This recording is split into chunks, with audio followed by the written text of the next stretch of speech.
What is up, guys? Welcome back to our quick video. This is Alex, and today I'm actually driving my 2022 Outlander. I'm on my way to the dealership because ever since I bought this vehicle, I noticed something on the steering wheel. I don't know if you can see this, but right here, that thing is bothering me like crazy.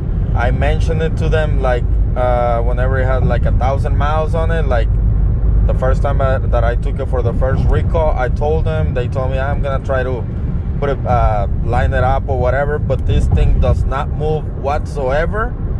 So the last time that I took it over there to take care of some of the recalls, I told them about it, and I told them, you know what, who do I need to talk to, who do I need to email, because this is gonna bother me because I'm gonna keep this car for a while.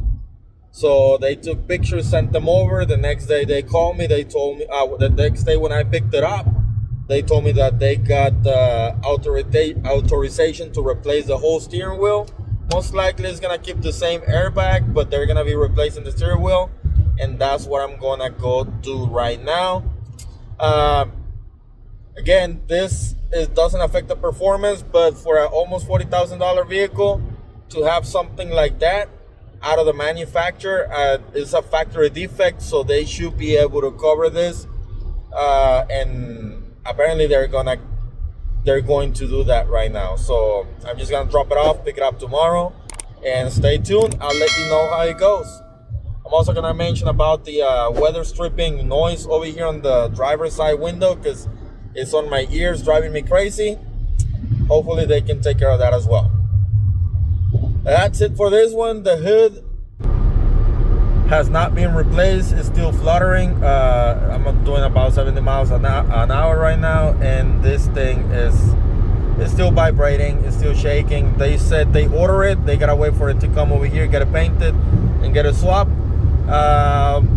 Stay up for an update.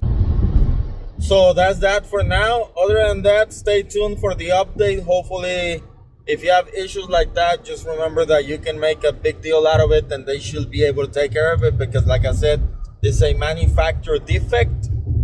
Initially, they had told me, talk to your salesperson, maybe they can do something about it. But of course, the salesperson had nothing to do with this until I told them, who do I need to speak to? That's when they decided to do something about it. So that's it for this one. Stay tuned for an update. Don't forget to subscribe if you like this content. Other than that, that's it for this one, and I'll see you in the next one. Goodbye.